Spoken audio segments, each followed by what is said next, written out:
ശേഖരൻ തമ്പി, അതാണ് അയാളുടെ പേര്. 50-ൽ നിറഞ്ഞു നിൽക്കുന്ന അതീവ ആരോഗ്യവാനും സുന്ദരനുമായ ഒരു പുരുഷൻ. 24-ാമത്തെ വയസ്സിൽ അയാൾ രാധ എന്ന 21-കാരിയെ കല്യാണം കഴിച്ചു. പക്ഷേ ആ ദാമ്പത്യം ശേഖരൻ്റെ 29-ാമത്തെ വയസ്സിൽ അവസാനിച്ചു. എങ്ങനെയാണെന്നല്ലേ? കല്യാണം കഴിഞ്ഞ് ആദ്യ വർഷം തന്നെ രാധ അവളുടെ മൂത്ത മകൾക്ക് ജന്മം നൽകി. പേര് പാർവതി. പാറു എന്ന ഓമന പേര്.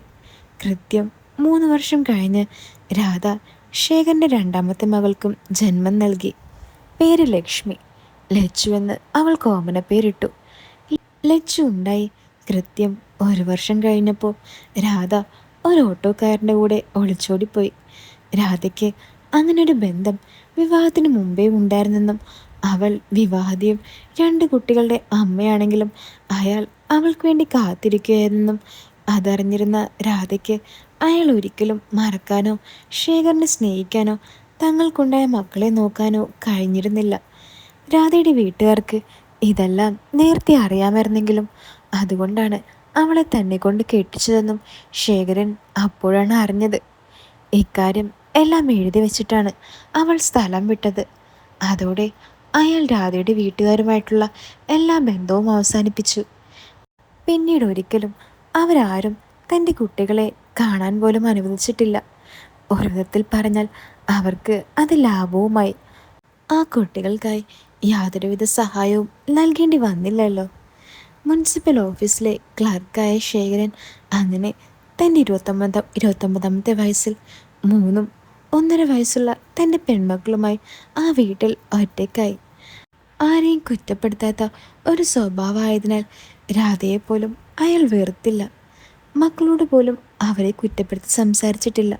അതുകൊണ്ടാകാം അവർക്ക് അച്ഛൻ അവരുമായിരുന്നു എല്ലാം. ശാന്തമായി ഒഴുകുന്ന ഒരു നദി പോലെ എങ്ങനെയോ അയാൾ മക്കൾക്ക് വേണ്ടി ജീവിതം മുന്നോട്ട് കൊണ്ടുപോയി. മറ്റൊരു വിവാഹം കഴിക്കാൻ അയാൾ തയ്യാറായില്ല. അതിനുപദേശവുമായി വന്നവരോടെല്ലാം ഒരു ജീവിതാനുഭവം തന്നെ അധികം എന്നായിരുന്നു ശേഖരൻ്റെ മറുപടി. പിന്നെ ആരും അയാളെ നിർബന്ധിച്ചുമില്ല. വേറൊരു കല്യാണം പോലും കഴിക്കാതെ ശേഖരൻ മക്കളെ നോക്കി.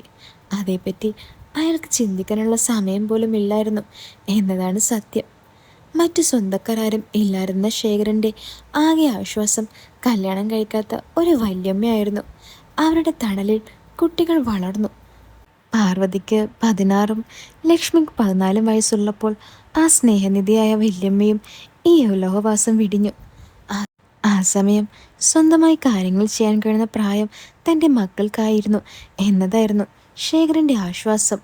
വളർന്നപ്പോൾ സ്വാഭാവികമായും 2 മക്കളും തികച്ച് 2 സ്വഭാവക്കാരായിരുന്നു. പാറു അച്ഛനെ മനസ്സിലാക്കി. അച്ഛൻ തങ്ങൾക്ക് വേണ്ടി എത്രമാത്രം കഷ്ടപ്പെടുന്നുവെന്നറിഞ്ഞ് അവൾ ജീവിച്ചു. എന്നാൽ ലച്ചു ആണെങ്കിൽ സ്വന്തം ഇഷ്ടത്തിന് ജീവിക്കുന്ന കുട്ടിയും. ലച്ചുവിന് 21 വയസ്സ് കഴിഞ്ഞതിൻ്റെ പിറ്റേ ദിവസം തന്നെ അവൾ ഒരാളുടെ കൂടെ ഒളിച്ചോടിപ്പോയി. ഡിഗ്രിക്ക് പഠിക്കുമ്പോൾ പരിചയപ്പെട്ടതാണെന്നാണ് പിന്നീട് അന്വേഷണത്തിൽ അറിഞ്ഞത്. പോലീസ് തിരഞ്ഞെത്തിയപ്പോഴേക്കും അവർക്ക് തിരികെ വരാൻ ഇഷ്ടമല്ലെന്നും അവൻ്റെ കൂടെ ജീവിക്കാനാണ് ഇഷ്ടമെന്നും അവൾ അറിയിച്ചു.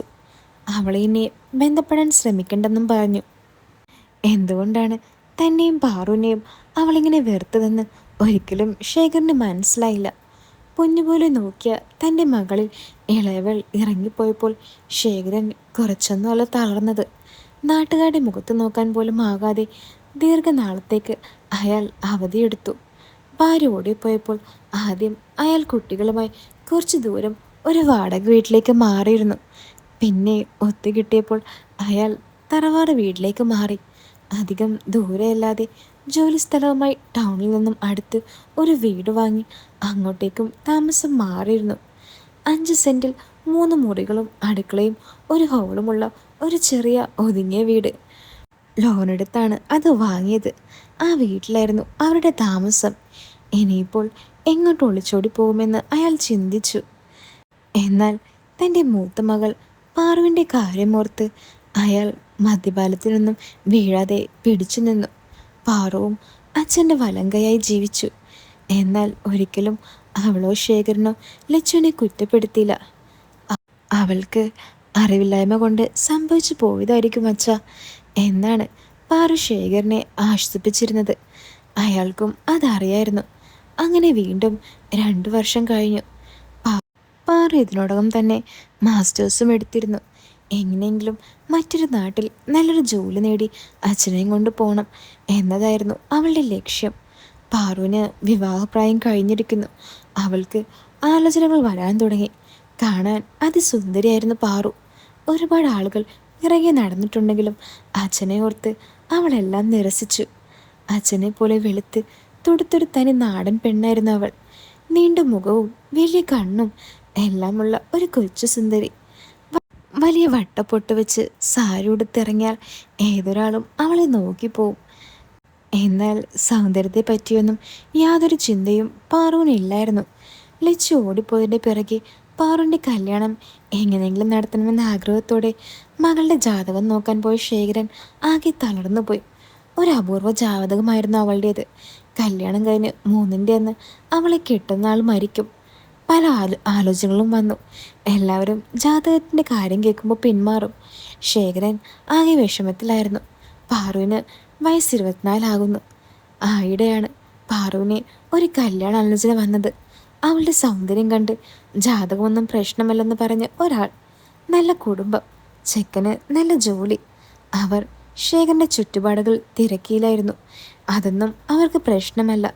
പാർവതിയെ മാത്രമേ നോക്കിയുള്ളൂ എന്നാണ് അവരയാളെ അറിയിച്ചത്. ശേഖരനും അതിഷ്ടപ്പെട്ടു. അയാൾ ആകെ ഒന്ന് തിരക്കി. കുഴപ്പമില്ലെന്ന് തോന്നി. എത്രയും വേഗം അത് നടത്താൻ ധൃതിപ്പെട്ടു. കടം വാങ്ങിയും മറ്റും മകൾക്ക് കൊടുക്കാൻ തീരുമാനിച്ചതെല്ലാം അയാൾ ഒപ്പിച്ചു. എളിയ തോതിലെങ്കിലും കല്യാണത്തിനുള്ള കാര്യങ്ങൾ അയാൾ നീക്കി. വീടിൻ്റെ ലോൺ ബാക്കി നിൽക്കുന്നത് കാര്യമാക്കിയില്ല. വേണ്ടി വന്നാൽ തറവാട് വീട്ടിൽ നിന്നും 5 സെൻറ്റ് വിൽക്കാമെന്നും അയാൾ കരുതി. പക്ഷേ തന്നെ പൊന്നുപോലെ നോക്കിയ അച്ഛനെ ഒറ്റയ്ക്കാക്കി പോകാൻ പാറുവിന് തീരെ മനസ്സില്ലായിരുന്നു. അതവളുടെ മുഖത്ത് കാണാമായിരുന്നു. അവൾക്ക് കല്യാണത്തോടടുത്ത് യാതൊരു സന്തോഷവുമില്ലായിരുന്നു. എന്താ മോളെ ഒരു വിഷമം? ഒരു ദിവസം അവളുടെ മുഖത്തെ വിഷാദഭാവം കണ്ട് ശേഖരൻ അവളോട് ചോദിച്ചു. അച്ഛാ, ഞാൻ പോയാൽ പിന്നെ അച്ഛൻ ആരാ ഉള്ളത്? പിന്നെ പെമ്മക്കൾക്ക് ഒരു പ്രായമായി കെട്ടിച്ചുടണ്ടേ മോളെ? എന്നാലും ഞങ്ങൾക്ക് വേണ്ടി ഇത്രയും കഷ്ടപ്പെട്ട അച്ഛൻ ഇനി ഒറ്റയ്ക്കാകില്ലേ? അതിനെന്താ മോളെ, എൻ്റെ മോൾക്ക് ഒരു നല്ല ജീവിതം വേണം, അതിനു വേണ്ടിയല്ലേ? എന്നാലും അച്ഛാ. ഒരെന്നാലും ഇല്ല. അല്ലാതെ നിന്നെ വിടാതിരിക്കാൻ അച്ഛനും മോളെ കല്യാണം കഴിക്കാൻ പറ്റില്ലല്ലോ. അയാൾ തമാശ രീതിയിൽ പറഞ്ഞ് ചിരിച്ചുകൊണ്ട് നടന്നു. അയാൾ തമാശ പറഞ്ഞതാണെങ്കിലും പാറുവിൻ്റെ മനസ്സിൽ അതുകൊണ്ടത് സീരിയസ് ആയിട്ടായിരുന്നു. താൻ ജനിച്ച കാലം മുതൽ കാണുന്ന സുന്ദരനും ആരോഗ്യവാനും സൗമ്യനും സ്നേഹവാനുമായ അച്ഛൻ. അമ്മ ഓടിപ്പോയപ്പോൾ നാട്ടുകാരെല്ലാം നിർബന്ധിച്ചിട്ടും 2 പെൺമക്കൾ വളർന്നു വരുന്നതിനാൽ മറ്റൊരു വിവാഹത്തെപ്പറ്റി തയ്യാറാവാതെ പിടിച്ചിരുന്ന അച്ഛൻ്റെ ത്യാഗത്തെപ്പറ്റി ചെറുപ്പം മുതലേ വലിയ പറഞ്ഞു തന്നിട്ടുണ്ട്. ഒരിക്കലും അച്ഛനെ ദുഃഖിപ്പിക്കരുതെന്നും. ഇത്രയും നല്ല അച്ഛനെ വിട്ട് എന്തിനാണ് അമ്മ ഓടിപ്പോയതെന്നും താൻ എപ്പോഴും ചിന്തിച്ചിട്ടുണ്ട്. എല്ലാം ഒരു പുഞ്ചിരിയോടെ നേരിട്ട അച്ഛൻ. ലച്ചു ഓടിപ്പോയപ്പോൾ പോലും അച്ഛൻ അവളെ കുറ്റപ്പെടുത്തി സംസാരിക്കുന്നത് ഇതുവരെ കേട്ടിട്ടില്ല. അമ്മയില്ലാതെ വളർന്ന കുട്ടിയല്ലേ, അവൾക്ക് ഇതൊന്നും പറഞ്ഞു കൊടുക്കാൻ എനിക്ക് പറ്റിയിട്ടുണ്ടാവില്ല എന്ന് സ്വയം കുറ്റപ്പെടുത്തുന്നത് പോലെ അച്ഛൻ ആരോടോ പറയുന്നത് കേട്ട് തൻ്റെ നെഞ്ച് പൊടിഞ്ഞതും താൻ അച്ഛനെ കെട്ടിപ്പിടിച്ചതും അവൾ ഓർത്തു. സാരമില്ല, അവൾ തിരിച്ചറിവില്ലാത്ത കുട്ടിയല്ലേ, അവൾ വളർന്നിട്ടേ ഉള്ളൂ എന്നാണ് അച്ഛൻ തന്നെ ആശ്വസിപ്പിച്ചത്. അതെ, ഈ പെമ്മക്ക് വേണ്ടി ആയുഷ്കാലം മുഴുവൻ ജീവിച്ച തൻ്റെ അച്ഛനോട് മകളുടെ സ്നേഹത്തിനപ്പുറം എന്തോ തോന്നൽ തുടങ്ങിയിട്ടുണ്ടെന്ന് കുറച്ച് കാലങ്ങളായി അവൾ അറിഞ്ഞു. കല്യാണപ്രായം കഴിഞ്ഞ് കുറേ ആയില്ലേ. ആയിടയ്ക്കാണ് തൻ്റെ ഹീറോയായ അച്ഛനെ അവൾ പോലും അറിയാതെ ഇടയ്ക്ക് അവൾ മനസ്സിൽ കരുതിയിട്ടുള്ളത്. ഓരോ തവണ പിന്നീടത് ഓർക്കുമ്പോഴും അവൾക്ക് കുറ്റബോധം തോന്നും. എങ്കിലും അവൾക്കെന്തോ ശേഖരനോട് ഒരു പ്രത്യേക ഇഷ്ടം. കല്യാണത്തിനൊരുക്കങ്ങളുമായി ശേഖരൻ മുന്നോട്ട് പോയി. അച്ഛൻ കളിയായി പറഞ്ഞതാണെങ്കിലും തൻ്റെ മനസ്സിൽ തട്ടിയ ആ കാര്യം അങ്ങനെ ഒരിക്കലും നടക്കില്ലെന്ന് സ്വയം വിശ്വസിച്ച് അവൾ കല്യാണത്തിന് വഴങ്ങി. തൻ്റെ സമ്പാദ്യത്തിൻ്റെ പകുതിയും കുറേ കടവും വാങ്ങി ചെലവഴിച്ച് അയാൾ മകളുടെ കല്യാണം ആവും വിധം നന്നായി നടത്തി. ലച്ചു എവിടെയാണെന്നറിയാത്തതിനാൽ അയാൾക്കും പാറുവിനും വേദനയുണ്ടായിരുന്നു. ഇറങ്ങാൻ നേരം പാറു പൊട്ടിക്കരഞ്ഞു. മാറി നിൽക്കുന്ന അച്ഛൻ്റെ അടുത്തേക്ക് അവൾ ഓടിച്ചെന്ന് കെട്ടിപ്പിടിച്ചു. അവർ പരസ്പരം കെട്ടിപ്പിടിച്ച് കരഞ്ഞു. അച്ഛ, അച്ഛ, എനിക്ക് പോവാൻ തോന്നുന്നില്ല. നിന്നെ വിടാൻ എനിക്ക് തോന്നുന്നില്ല മോളെ, അയാൾ പറഞ്ഞു. അച്ഛൻ അന്ന് പറഞ്ഞത് ഓർക്കുന്നുണ്ടോ? അച്ഛൻ എന്നെ കെട്ടാൻ പറ്റില്ലെന്ന്. അച്ഛൻ കെട്ടിയിരുന്നെങ്കിൽ ഞാനിന്ന് ഒരുപാട് വട്ടം ആഗ്രഹിച്ചു പോയച്ച. അതും പറഞ്ഞ് അവൾ ഓടി കാറിൽ കയറി. തൻ്റെ മകൾ പറഞ്ഞ കാര്യം അയാൾക്ക് ഒരു നെട്ടലുണ്ടാക്കി. ആ കാറ് നീങ്ങുമ്പോൾ അയാളുടെ കണ്ണ് നിറഞ്ഞൊഴുകുകയായിരുന്നു. ഇനി താൻ ആ വീട്ടിൽ ഒറ്റയ്ക്കാണല്ലോ എന്നോർത്ത്. ആ വീട്ടിൽ അയാൾ ഏകനായി നടന്നു. അയാളുടെ മനസ്സിൽ തൻ്റെ മകൾ പറഞ്ഞ വാക്കുകളായിരുന്നു. 5 വർഷം മാത്രം ഭാര്യയോടൊപ്പം ജീവിച്ച താൻ മറ്റൊരു പെണ്ണിനെ അറിഞ്ഞിട്ടില്ല. മറ്റൊരാളുടെ അടുത്തും പോയിട്ടില്ല. രണ്ടാമത്തെ മകളും ഒളിച്ചോടി പോയിട്ടും തനിക്ക് പാറു ഉണ്ടല്ലോ എന്ന് താൻ സമാധാനിച്ചു. അവൾ എന്നോട് കാണിച്ച സ്നേഹവും കരുതലും ഒരു മകളുടേതായിരുന്നില്ല, ഒരു ഭാര്യയെ പോലെയായിരുന്നു എന്ന് ഇപ്പോൾ തോന്നുന്നു. ഒരിക്കൽ പാറുവിൻ്റെ മുറിയിൽ അറിയാതെ പ്രവേശിച്ചു പോയപ്പോൾ താൻ കണ്ട കാഴ്ചയും അയാൾ ഓർത്തെടുത്തു. ആ സമയം പലതും തോന്നിയെങ്കിലും പിന്നെ അയാളുടെ മനസ്സിൽ നിന്നും അത് ഒരിക്കലും പോയിട്ടില്ല. പിന്നെയും പലവട്ടം അയാൾ ആ കാഴ്ച കണ്ടിട്ടുണ്ട്. എന്നാൽ അയാൾ മറ്റൊന്നിനും മുതിർന്നില്ല. പക്ഷെ ഉള്ളിലെവിടെയോ ആ ആഗ്രഹം തളം കെട്ടി നിൽക്കുന്നുണ്ടായിരുന്നു. അതുമാലോചിച്ച് പല രാത്രികളിലും താൻ ചെയ്തു കൂട്ടിയ കാര്യങ്ങളും അയാൾ ഓർത്തു. ഇപ്പോൾ അതാ അവൾ തന്നെ തന്നോട് പറഞ്ഞിരിക്കുന്നു. ഒരു ദിവസം മുന്നേ അവൾ എന്നോടിത് പറഞ്ഞിരുന്നെങ്കിൽ ചിലപ്പോൾ ഞാൻ അവളെ അങ്ങോട്ട് വിടില്ലായിരുന്നു. ഞങ്ങൾ അറിയുന്ന ഈ ആൾക്കാരിൽ നിന്നും ദൂരെ എവിടെയെങ്കിലും പോയി ഞങ്ങൾ ജീവിച്ചാനെ. ഷേ, എന്തൊക്കെയാണ് ഞാൻ ചിന്തിക്കുന്നത്? എൻ്റെ മകളാണവൾ.